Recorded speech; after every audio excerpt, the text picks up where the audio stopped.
Good afternoon, everybody. It's a pleasure to be here today. And for those of you that don't know me, I'm Nora Volkov, and I represent the National Institute on Drug Abuse. And the speaker today is one of our most accomplished investigators in the field of substance abuse research, as well as mental health, Eric Nestler, and he has an outstanding career.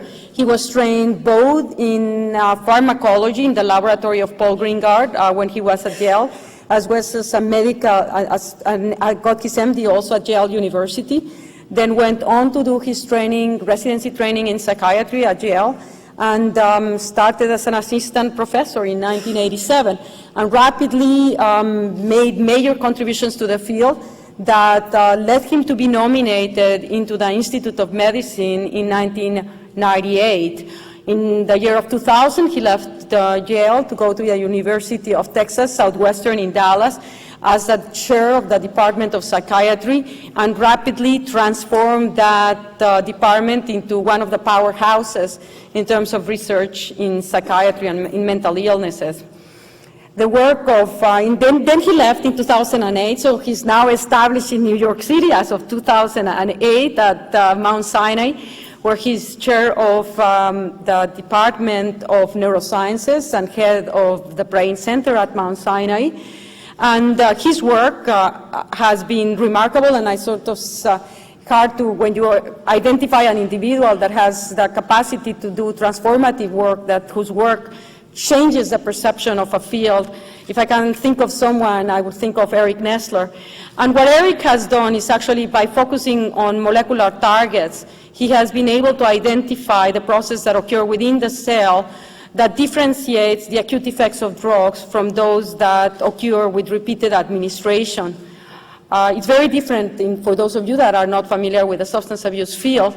The effects of drugs when an individual is not dependent to them or addicted are very distinct to those that occur when a person is addicted. And that transition from drug experimentation to addiction has been a big challenge in research. And Dr. Nestler's work, through this very elegant and systematic analysis of molecular changes differentiating acute from chronic, has been able to identify key transcription factors in the cells that, if modified in the animals, dramatically affect the responses to acute and repeated drug administration. And as visionary as he is, he has gone into the next step and started to investigate and map out the epigenetic modifications that lead to the transcription changes that then affect cell function, brain function, and behavior. So it's a pleasure to have Eric here speaking to us, and I welcome you. Thanks. Thank you very much, Nora. It really is a great pleasure to be here, although I had to take time out of writing my stimulus grants to give the lecture. But I'll come back to that in a few moments. What I'd like to focus on today is some of our work on the molecular basis of addiction, as Nora had mentioned. And I'll start by reviewing the way we view the addiction process, which is as a form of drug-induced neuroplasticity. So the idea in the field is that when an individual takes a drug of abuse, it gets into the brain, binds to its initial protein targets. We now know the targets for most of those drugs. Drugs bind to receptors, reuptake proteins, or ion channels. But that addiction is a form of drug-induced plasticity because addiction requires, in most cases, repeated exposure to a drug, whereby repeated binding of a drug to these targets produces changes inside of the nerve cell. And because the behavioral abnormalities that define an addicted state can be very long-lived, we all know that people remain at increased risk for relapse despite years of abstinence in most cases. Our group and many other groups have focused on a role for gene expression in this process, whereby repeated exposure to a drug, by repeatedly binding to these acute targets, produce changes inside of nerve cells that gradually signal to the neuron cell nucleus, where drug-induced changes in transcription factors and many other types of nuclear proteins produce stable alterations in the expression of specific target genes, which somehow underlie the very stable, long-lasting changes in the functioning of individual nerve cells that summate to cause an addiction syndrome. I think one of the remaining challenges in the field of drug abuse, and this translates to all of neuroscience, is to understand how it is at a circuit level that alterations at the level of individual nerve cells lead to behavioral abnormalities, and that's something that's going to require a more sophisticated circuit analysis of the nervous system that's not yet available. Today what I'll do is to focus on one protein called delta FosB that we've been interested in. Delta FosB is one of many important proteins in the induction process, but by focusing on it, I'll be able to illustrate for you how it's been possible to relate something as reductionistic as a single transcription factor to something as complex as a state of addiction. In order to carry out this research, we relied on decades of work by many people in the field that have defined regions of the brain that are important in the addiction process. The field has identified so-called brain reward regions, areas of the brain where all drugs of abuse converge, despite their very different initial effects, to produce their acute rewarding actions, and by analogy, where presumably they produce some of their longer-lasting adaptive changes, plastic changes, to underlie addiction. These reward circuits include dopaminergic neurons in the midbrain, in the ventral tegmental area, and the limbic regions in the front part of the brain to which these neurons project areas such as the nucleus accumbens, which is the ventral part of the striatal complex, regions of prefrontal cortex, amygdala, hippocampus, and several others. Today I'll focus solely on transcriptional changes that occur within the nucleus accumbens, recognizing the importance of extending this work to many other circuits as well. Now, one might ask, why does the brain have these targets for drugs of abuse? The idea is that these are very fundamental survival pathways that are critical to regulate an individual's responses to natural rewards in the environment, like food, sex, and social interaction. In fact, rudiments of using dopamine to regulate an individual's responses to natural rewards go back as far as worms and flies in evolution. So these are extremely fundamental, crucial survival pathways that are corrupted by drugs of abuse, and the idea is that drugs change these pathways and in the extreme change a person's entire motivation to seek drug and take drug at the expense of other more healthy natural rewards.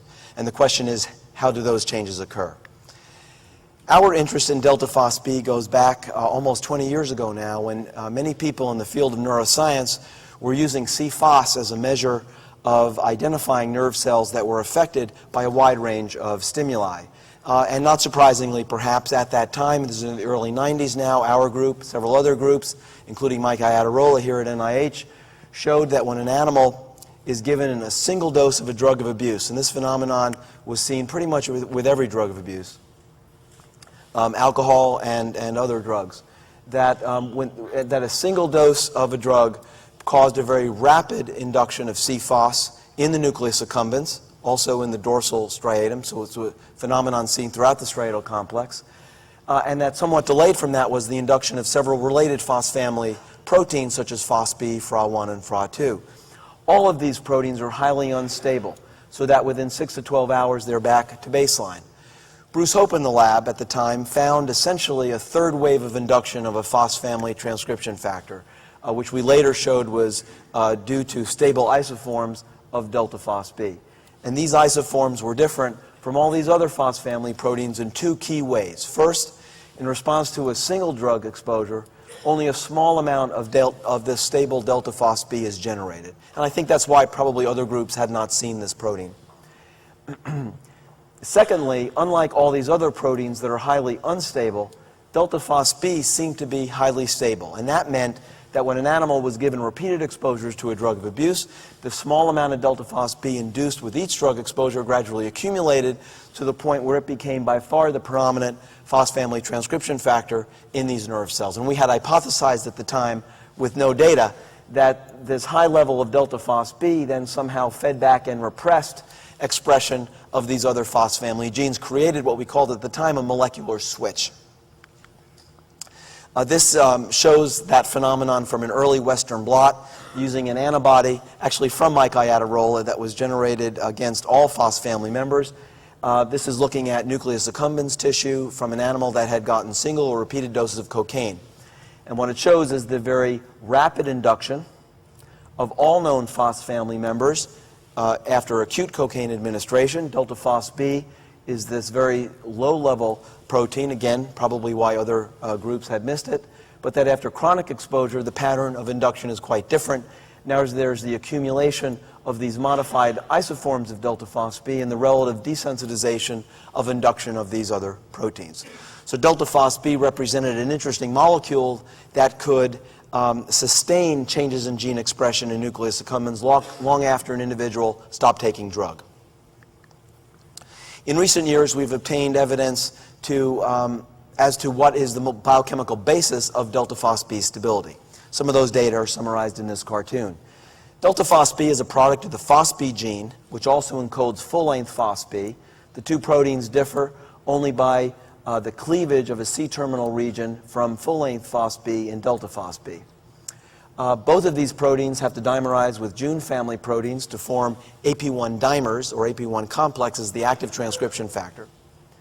And we found over the years is that both this C-terminal truncation and phosphorylation of delta FosB explain its stability, and I'll show you some more details of that.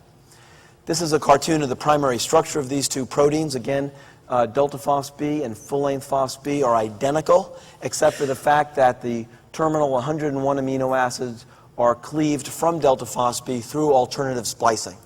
Tiffany Carley in the lab a couple of years ago demonstrated two degron domains present within this cleaved C-terminal region. One targets the full-length protein to ubiquitination and rapid degradation in the proteasome, and the other degron domain targets the protein to another proteolytic process we have not yet identified. Importantly, these two degron domains are highly conserved among all Fos family proteins, absent uniquely in delta FosB. In addition, Paul Ullery and more recently A.J. Robeson have identified two serine residues at the N-terminus of delta FosB that are phosphorylated by several protein kinases, such as casein kinase 2, and we think PKA. More recently, we have data for CAM kinase 2 being involved as well, and we have evidence that these phosphorylation events further stabilize delta FosB.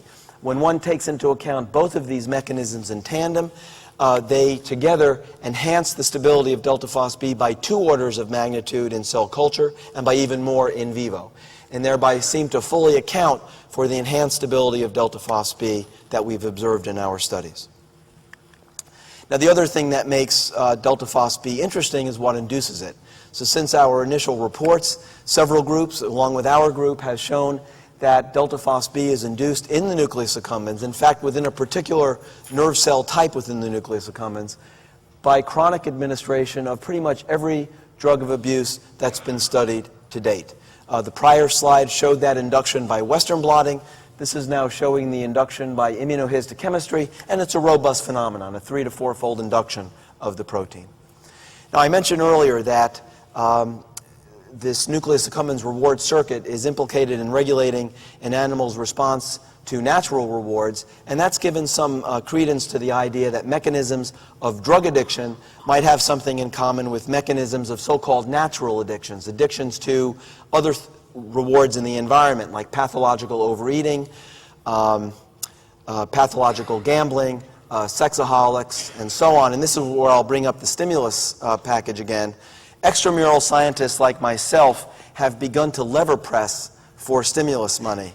And in fact, it's not even cerebral enough to call it lever pressing. We're pigeons pecking our beaks at a light.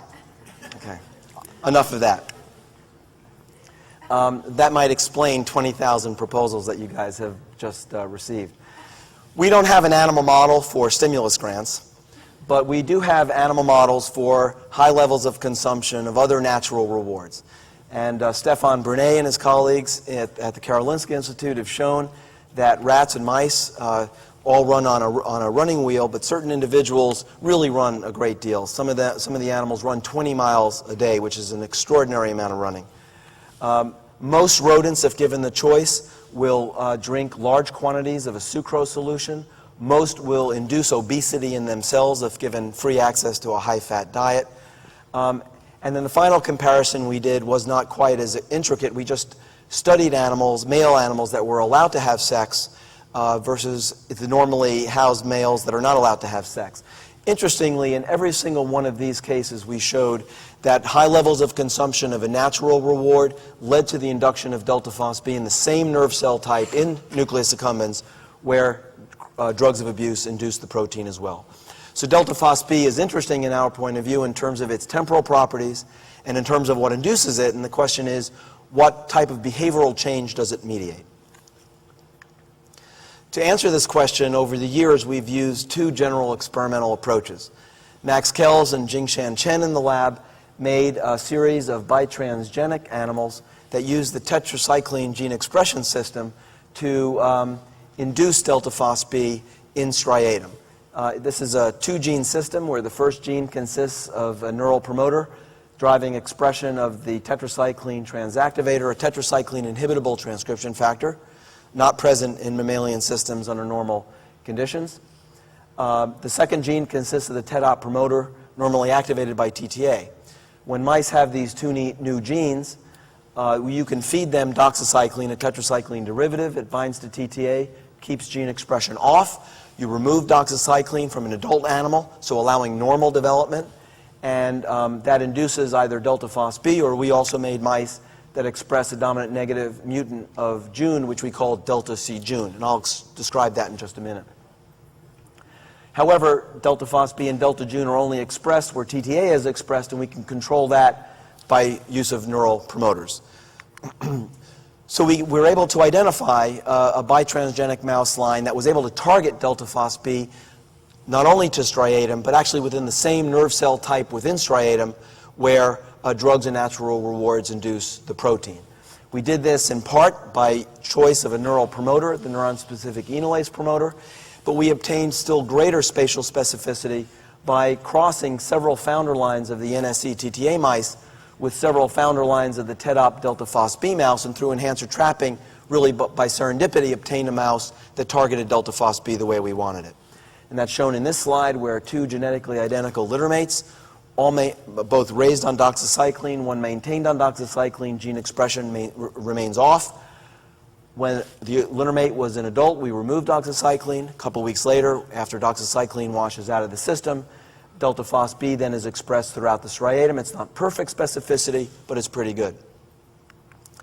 The other approach we've used is viral mediated gene transfer. This was introduced into the lab by Bill Carlazon and his colleagues in collaboration with Rachel Nevy. In this case, we started out with herpes simplex virus vectors. More recently, we've moved to adeno-associated viruses. And what's shown here is the exquisite spatial specificity possible with these viral vectors, targeting even subregions of nucleus accumbens. This is a coronal section of a rat brain. So the viral treatments have much better spatial and temporal specificity, but you have to drill a hole in the animal's head, inject a virus, induce a viral infection, whereas the genetic approach avoids those but doesn't have the same type of specificity. So we've used both approaches in a complementary way. And this is now a 10-year progress report of what we believe delta FosB is doing when it's induced in the nucleus accumbens in this one nerve cell type. We are very confident in saying that induction of delta FosB makes animals more sensitive to drugs of abuse. We've demonstrated this in multiple behavioral assays and for multiple drugs. A bigger inference is whether delta FosB also increases how much an animal wants a drug. We believe that delta FosB also increases incentive motivation through assays like progressive ratio tests and non-reinforced responding, and we've demonstrated this for cocaine. This work was done in collaboration with David Self and his colleagues in Dallas. And more recently, in collaboration with several people, Lee K. Coolin, Bob Mizell, and others, Deanna Wallace in my lab, Stefan Brunet, were able to show essentially equivalent functions of delta FosB in regulating, increasing the drive and consumption of natural rewards. So 10 years later, we have data that delta FosB does indeed seem to play this type of molecular switch role that might help initiate and then maintain a state of addiction due to the stability of the protein. Let me just give you some examples of the behavioral data that we've obtained and then move on to more recent transcriptional data. This is an early experiment done by Max Kells in the lab using the condition place preference assay as an indirect measure of drug reward. In this assay, an animal learns to prefer cocaine that's been, prefer an environment that's been paired with cocaine. Normal animals, or for example, our bitransgenic animals maintained on doxycycline to keep delta FosB off, show a dose-dependent development of condition-place preference as the dose of cocaine is increased, whereas animals expressing delta FosB are far more sensitive to those doses of cocaine. So they're more sensitive to cocaine reward. In that genetic model, remember, delta FosB is expressed throughout the striatum, nucleus accumbens, and dorsal striatum. Using viral vectors, we can tease those apart. Vanna Zaccaria in the lab, using adeno-associated vectors, showed that overexpression of delta FosB in nucleus accumbens alone was sufficient to produce this enhanced sensitivity to cocaine reward, while overexpression of delta FosB in the caudate nucleus or dorsal striatum had no effect. And using delta-Jun antagonists, we can provide the converse type of information. Delta-Jun is an artificial protein with an N-terminus of Jun cleaved. The N-terminus is the transactivation domain of Jun proteins. That means that these mutant Juns, we call them delta-Jun proteins, can still dimerize to delta FosB and form an AP1 complex.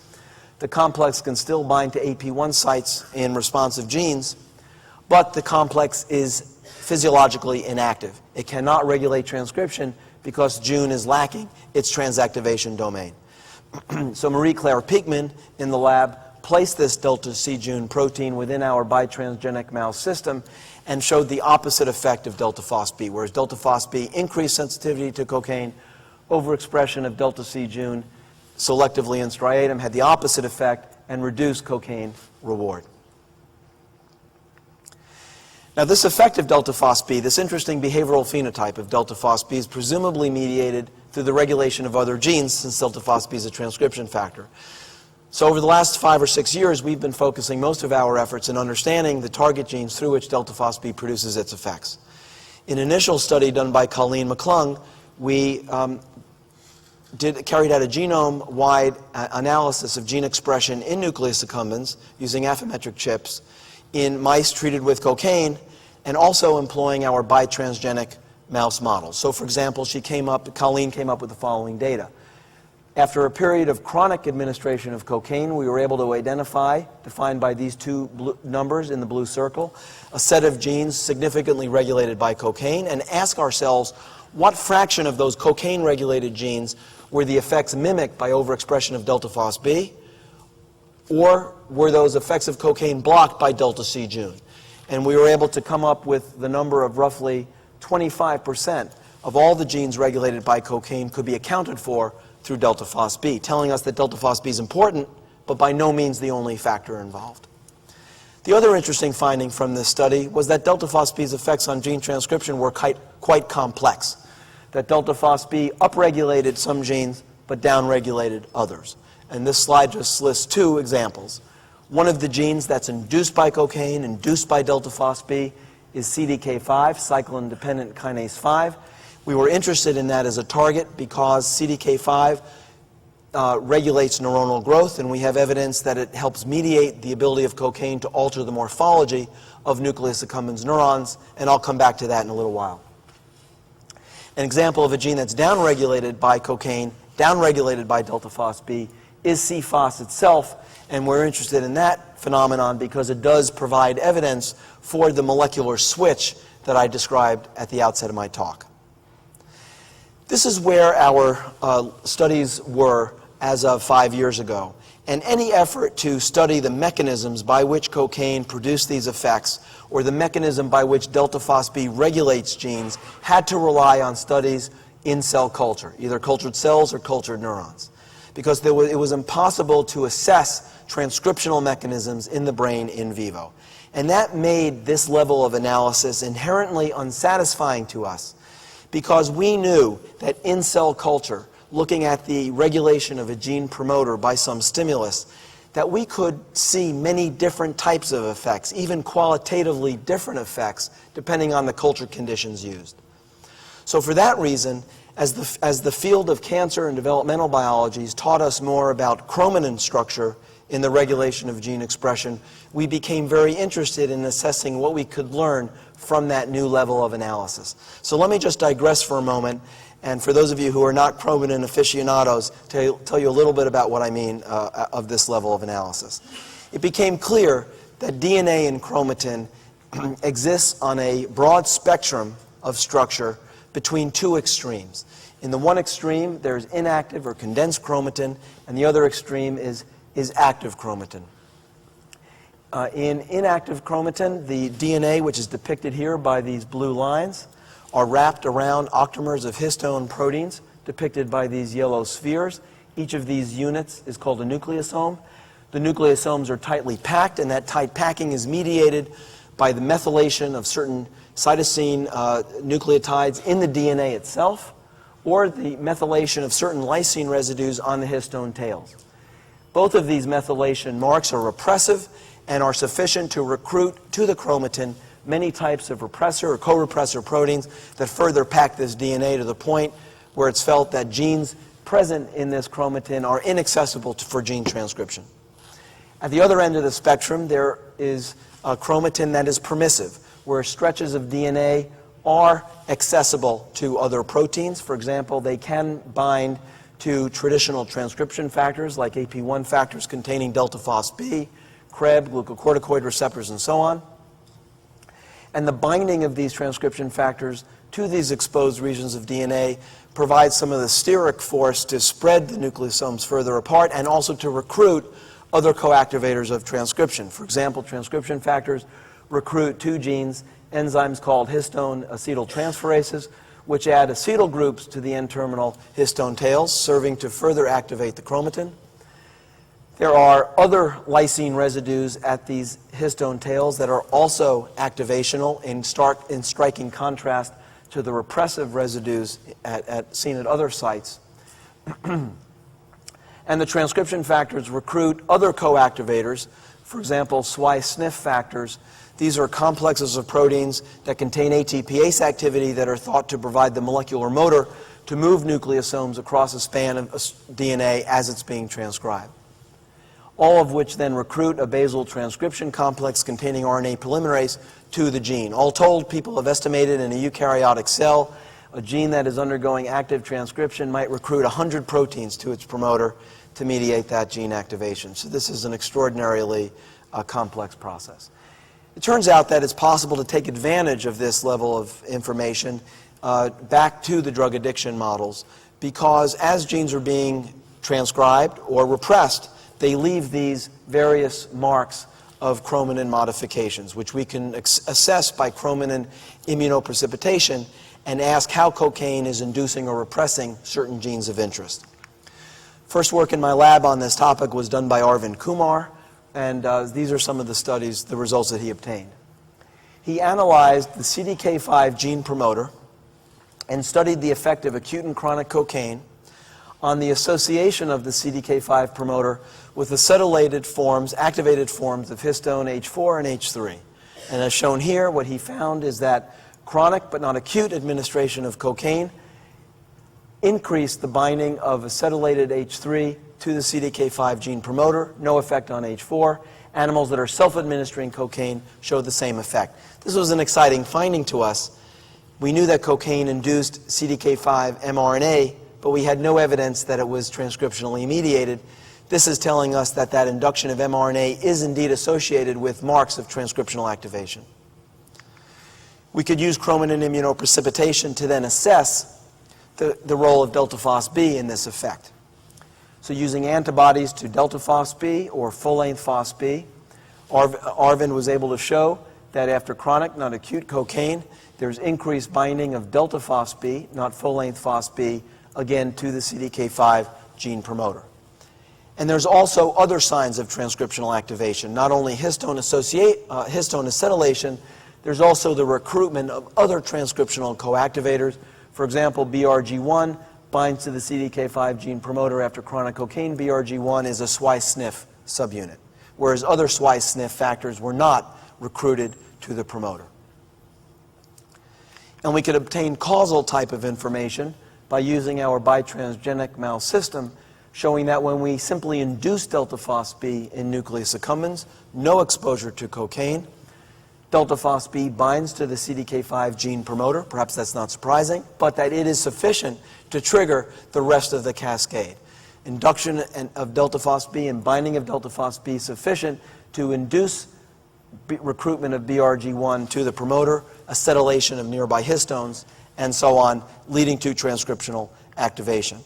So we are very excited about this level of analysis, which is ongoing, whereby we hope to gradually delineate the details of the transcription factor complex that's recruited to the CDK5 gene or other activated genes as a result of chronic cocaine administration. We know that delta FosB binds to an AP1 site in the CDK5 gene promoter.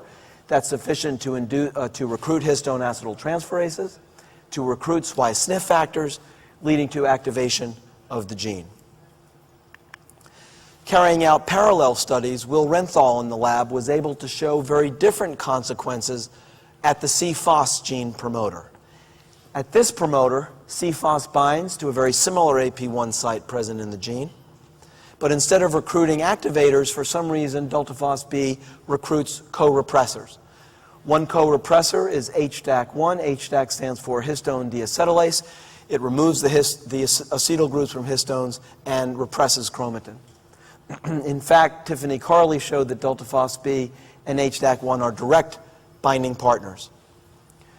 There's also the methylation at repressive sites of histones at the CFOS gene promoter after chronic cocaine, although we don't yet know the mechanism underlying that methylation. Now, what's interesting is that delta FosB binds to an AP1 site in the CDK5 gene and induces it, triggers a cascade of transcriptional activation, whereas when delta FosB binds to a similar AP1 site in the CFOS gene, it triggers a cascade of transcriptional repression. So we're very interested in understanding what differentiates that action of delta FosB, and that's something that we're looking at genome-wide, as I'll get to in just a few moments. Up until this point, I've been describing studies which have utilized studies of chromatin as a way to gain insight into how cocaine and delta FosB regulate the expression of specific genes. I'd like to digress for a moment to tell you about some unexpected results that have shown much more global changes in chromatin in response to cocaine administration. So what we've found is that in addition to producing changes at specific genes, CDK5, CFOS, and so on, cocaine produces global changes apparent by Western blotting and immunohistochemistry, not even looking at specific genes. Chronic cocaine increases histone acetylation, decreases repressive histone methylation, for example at lysine 9 of histone H3, and decreases DNA methylation, all on the nucleus accumbens. Now what's interesting is that each of these global changes would be expected to be associated with more gene expression. They would be permissive for enhanced gene expression.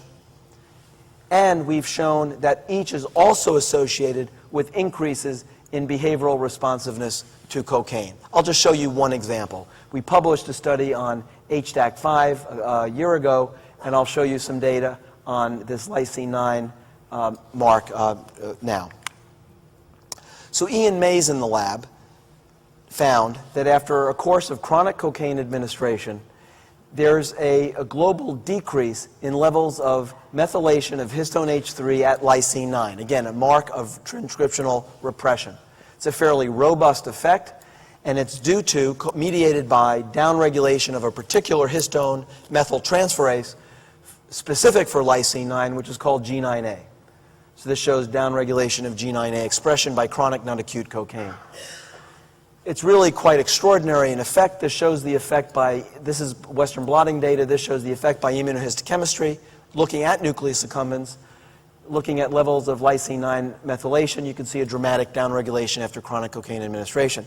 Now, lysine 9 H3 methylation is thought to be a mark of heterochromatin, truly condensed, inhibited chromatin, and it's really surprising to think that doses of cocaine can actually cause changes the amount of heterochromatin in a neuron cell nucleus, but in fact that's actually what happens. So using DAPI staining as a direct stain of heterochromatin, we're now magnifying, looking at a single nucleus from a nucleus accumbens neuron, representative of what's happening throughout the tissue, is that there's actually a decrease within individual nuclei of the amount of heterochromatin as a result of chronic cocaine administration.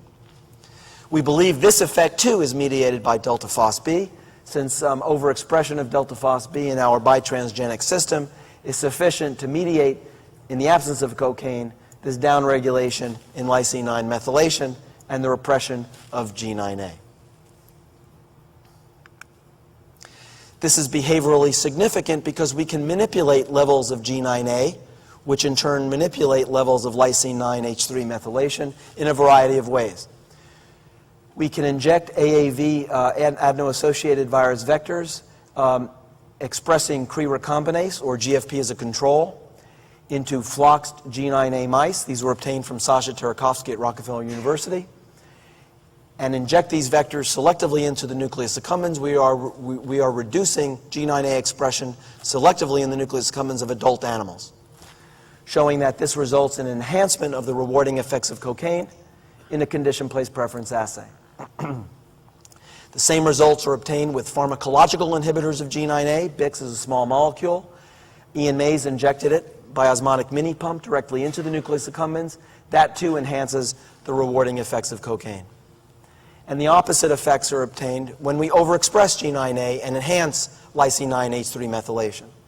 In this case, using herpes simplex virus vectors, overexpressing G9A selectively in nucleus accumbens decreases in animal sensitivity to the rewarding effects of cocaine, and it's due to the catalytic activity of G9A because the catalytically dead mutant has no effect. Okay, so in the last few minutes, I'd like to tell you about the direction that we're taking this work currently and looking forward. In addition to looking at global changes in these chromatin marks, as I've just discussed, and in addition to searching for cocaine and delta FosB target genes one at a time, we'd like to take genome-wide views of chromatin regulation using other assays, such as CHIP-CHIP assays, where we would carry out chromatin immunoprecipitation as I've described it, for example, with an antibody to acetylated histone H3. But instead of analyzing individual genes of interest like CDK5 and CFOS in the immunoprecipitated DNA, to analyze that DNA genome-wide using a promoter chip. We've used chips from Nimblegen. We are now using different techniques that are called chip-seq, where we're analyzing that DNA simply by sequencing it. The slide here shows some analyzed chip-chip data showing each hash mark is the magnitude of H3 acetylation across the span of chromosome 7 of a mouse. Mice treated chronically with cocaine or chronically with saline, and it's possible to identify genes that show significant changes in histone acetylation. So what we're trying to do is the following. We'd like to overlay these various types of gene array data. We'd like to start with the older Affymetric chip data, looking at changes, cocaine-induced changes in mRNA levels, as depicted here.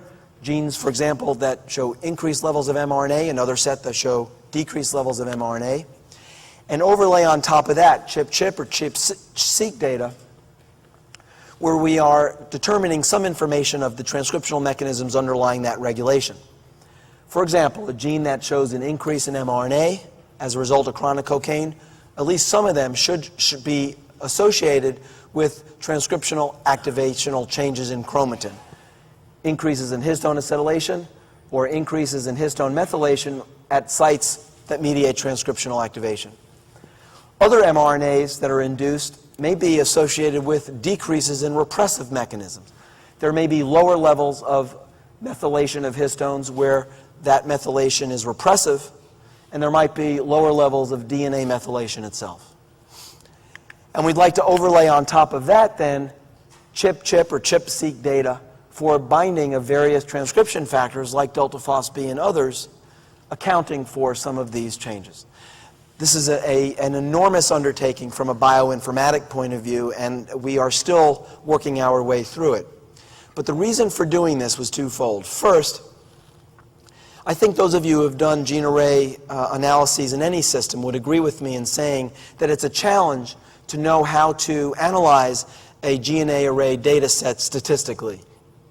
We can apply different types of standardized statistical software to the same raw data and obtain gene sets that might overlap by less than 20%, which is not very satisfying.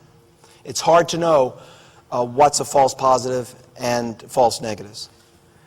Our hypothesis was, by reducing the stringency of some of these initial screens to reduce false negative data, but then by overlapping several sets of these platforms of gene analyses, we would also reduce false positive data. And in areas of overlap, have a much greater degree of confidence that we are looking at truly regulated genes. And in fact, that's what we seem to have succeeded in doing in preliminary analyses, where we drill down into gene sets that overlap a transcription factor change, a histone change, and an mRNA change. We can replicate those findings over 90%. So we think that we have succeeded in improving the analytical nature of these data. And then not only do we have a greater confidence in which genes are regulated, but we know something about the mechanisms of that regulation. So let me just give you a brief progress report. This is work done by Will Renthal, Arvind Kumar, Matt Wilkinson, Quinsley LaPlante, and Ian Mays. And what's shown here now is comparing different types of chromatin mark in animals after chronic administration of cocaine, all focusing on changes in nucleus accumbens. The red circle shows genes that show increased levels of acetylation of histone H3. The yellow changes in acetylation of histone H4. The first conclusion was that there was actually very little overlap between these independent mechanisms of transcriptional activation. There was even less overlap when one compared changes in histone acetylation and methylation. So in the orange circle is now the sum of these two circles, looking at acetylation of either H3 or H4, and genes that show changes in this repressive mark, this lysine 9 mark on histone H3. Virtually no overlap between these data sets.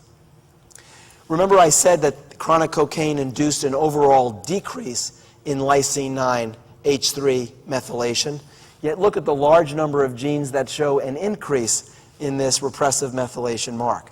So while the global changes are occurring, there are clearly many genes that show enhanced repression through this mechanism.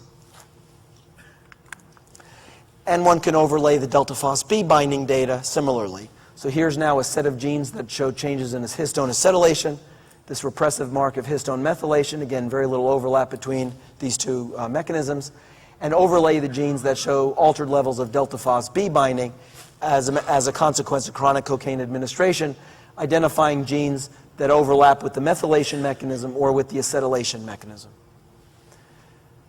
Finally, to gain further validation of these data, we're looking now genome-wide across all the genes that show significant binding of endogenous delta FosB to gene promoters after chronic cocaine administration. And we're asking in the heat map how those genes were affected in our bitransgenic mice system at the mRNA level on Affymetric chips. And notice that the vast majority of genes that show significant binding of endogenous delta FosB after chronic cocaine are the same genes that were up or down regulated upon overexpression of delta FosB, with generally opposite changes seen with the dominant negative antagonist delta CJun, further validating these data sets. So what we're doing now is drilling down into these areas of overlap and identifying families of genes in which we might be interested in further study for mediating the effects of cocaine. And what became clear in analyzing these gene sets is the large number of genes implicated in regulation of neuronal growth, shown here. And this was of interest to us because of some work done by Terry Robinson and Brian Kolb now 10 years ago, showing that chronic administration of cocaine or other stimulant drugs of abuse increased the dendritic arborization of nucleus accumbens neurons. So our hypothesis was that perhaps delta FosB, through regulation of these target genes, was partly responsible for this regulation of nucleus accumbens neuronal morphology. And indeed, that seems to be the case. So very recently, David Dietz and Scott Russo in the lab have used our adeno-associated viral vectors expressing delta FosB or delta JUND, injected them into the nucleus accumbens.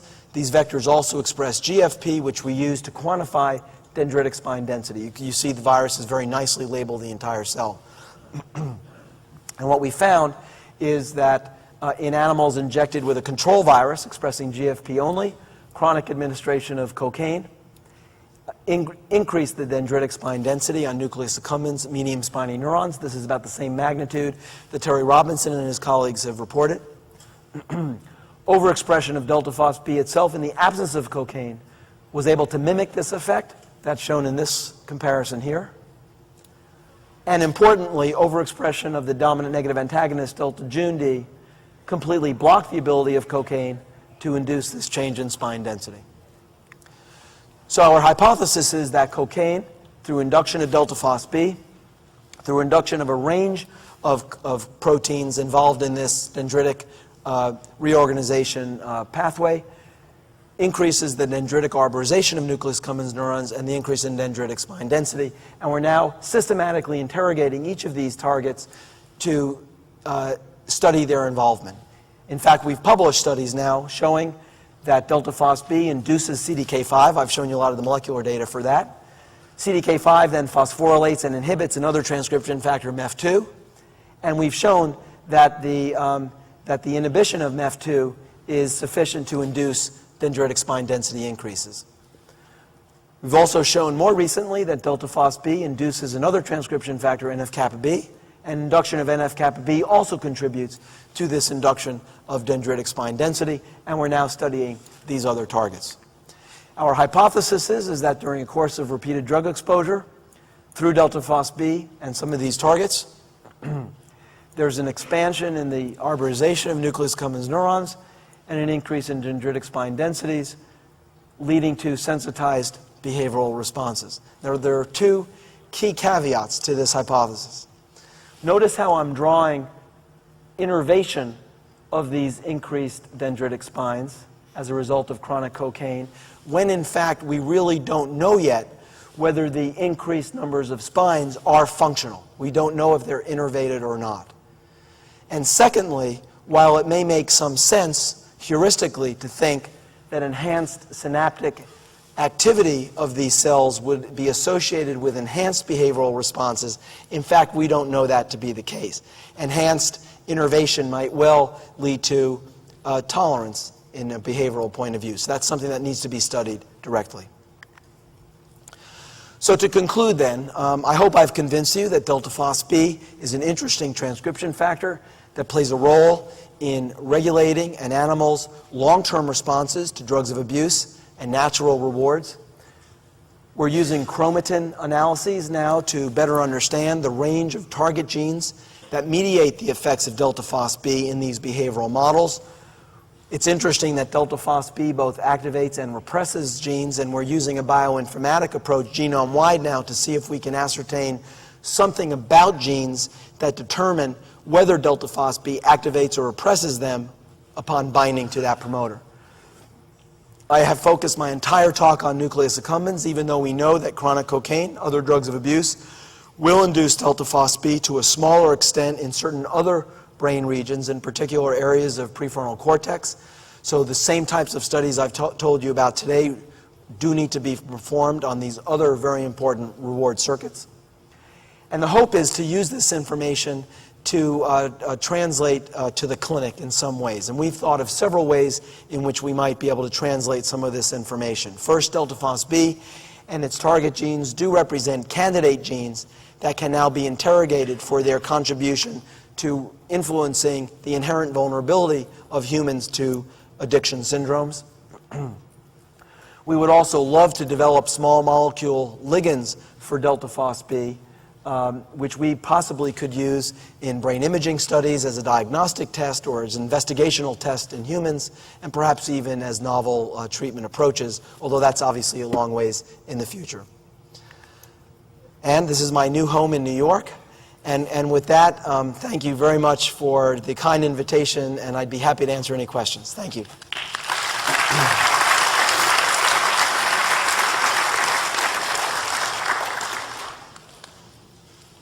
Nora. Terrific talk. I got a question to ask you. Have you compared animals that are bred for their different vulnerability to a propensity to self-administer drugs like a fisher and allure, vis-a-vis their changes, not just on delta FosB, but also some of these epigenetic histone marks? We have looked at some inbred mice and rat strains with respect to their inherent levels and inducible levels of delta FosB. And some strains that are more sensitive to drugs behaviorally do have higher levels of delta FosB, but not all. So I suspect that delta FosB might contribute to some strain differences, but by no means all strain differences. We have not yet compared strains at the level of chromatin analyses. That would also be something interesting to do. Yeah. Yes. Hi. If according to your model, multiple addictions can feed into the same reward system, would that suggest that, for example, addiction to cocaine might make one susceptible to addiction to sex? There's a large amount of data in animals showing cross-sensitization among drugs of abuse. Large literature showing that alcohol will sensitize animals to cocaine and morphine, and conversely, cocaine would sensitize animals to alcohol and morphine and so on. There's less literature in animals crossing between drugs and natural rewards, but there are some data. And it's interesting. It looks like, depending on the state of the addiction and the individual involved, there are some cases where a drug of abuse might be associated with more consumption of a natural reward. But what's more typically seen clinically is less interest by the addict in natural rewards and a greater and greater focus on drugs of abuse. I mean, one interesting phenomenon that we noticed, and I think others have seen this as well, Lieke Kulin, for example, has done some of this work with sex and stimulant drugs of abuse, is that in animals one can show that prior exposure to amphetamine does sensitize animals to more compulsive interest in sex and vice versa. We've seen the same thing between sucrose drinking and sex. So I think that type of sensitization does occur, but at a human level, there are also more complicated factors that result into a more specific syndrome of seeking that drug.